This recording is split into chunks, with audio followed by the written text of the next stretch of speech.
This is Michelle Goldman with MUX Week 3.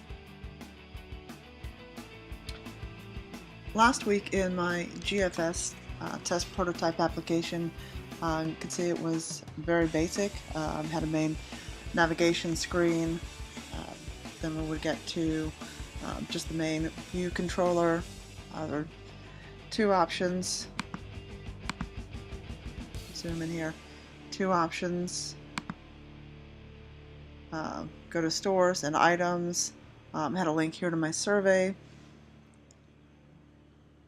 and then that would bring us here to our table view with the store list, which would then get you to an option to add a store. And then pretty much the same thing for items. Table view, be able to add an item, which would bring you here to our add item screen, and then this is where the one fin link would bring us to the survey. So that was last week, and user testing was good. It's conceptually, this is very basic, straightforward, not too many issues with navigation or understanding the concept, but it's very much just a shell. So that was last week. So now this week I have actually expanded quite a bit, starting with the navigation, the main view controller, and then branching out quite a bit from there. So let me zoom in so you can see. So I replaced the original navigation with a tab bar controller, so that way I can have my navigation right along the bottom. And so we have stores, which is one of the main views where you'd be able to view stores. Let's go on a little bit further. So you'd be able to view stores, edit, which would allow you to edit the information, delete, or to add a store. And then when we come over here to add a store,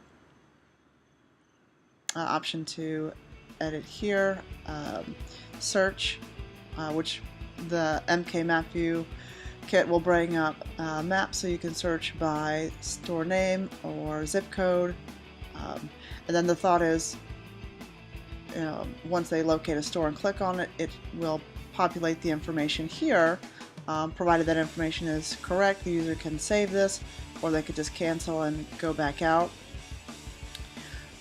Then the other view from here is we would have all of our cells, which would have each of the stores that have been added, and then the cell information, which we'd be able to go over and have all the store detail information, which I don't have much now. Store name, address, you can mark it as a favorite, and then you'd be able to edit the item from there. And so same concept. Let's go back out so we can see. Alright, so same concept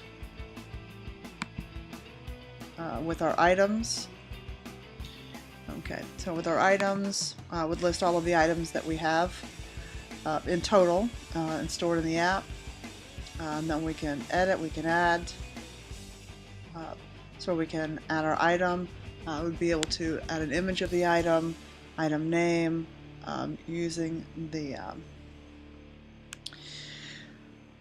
being able to choose a store and the location of where the item is stored in or found in that store, and then any notes about the item, save and or cancel, and then item details for every item that's in there already, which would pull up the image, item name, location, notes, and be able to edit the item.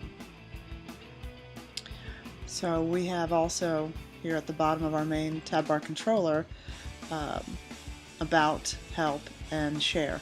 I was having some difficulty in locating standard UI icons to use for this, so I left the default circle and square, and then just found some others for the about, help, and share.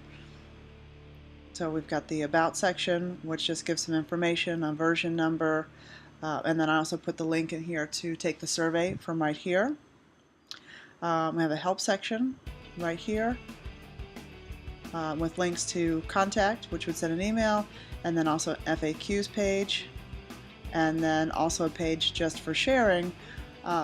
This is, not ultimately how I would like for this to be designed, but went with the flow and within the time frame, and able to create a page here where people would be able to just click on any of these links and to share to that site. So we'll run the app so you can see it in action. Last week, a lot of changes, and this is just the front end. The back end and the coding certainly would take quite a bit longer to be able to put that together. Let's pull this up here.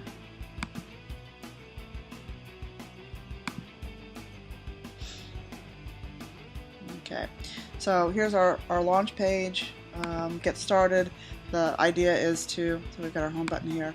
The idea is to have a tutorial section, a link on here also that would take you directly to image-based tutorials on how to use the application. So this is where the store list would be, where we can edit, we can add. We click on add and it brings us over here.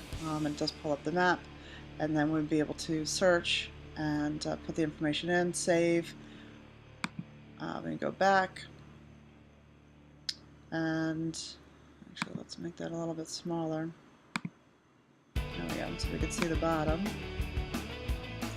And then we have our items, which would give us the same. So add, it's going to bring us here so that we can add all the item information.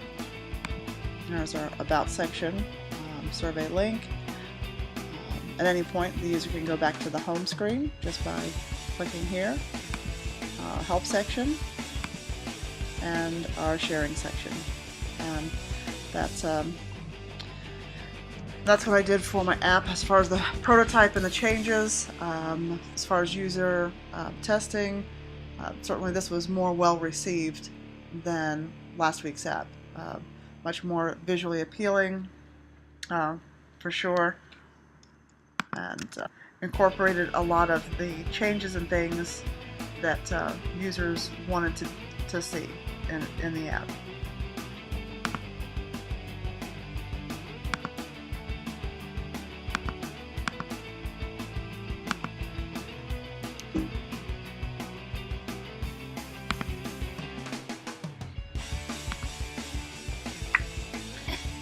So the feedback that I got last week from the user testing, I tried to incorporate this week in the prototype. Users wanted to be able to share items, share their list, be able to locate stores, incorporate GPS, map views, things of that nature. So there were a lot of things that people would like to see in the app, and certainly it is possible, but given the time frame, was not able to incorporate everything into the revisions.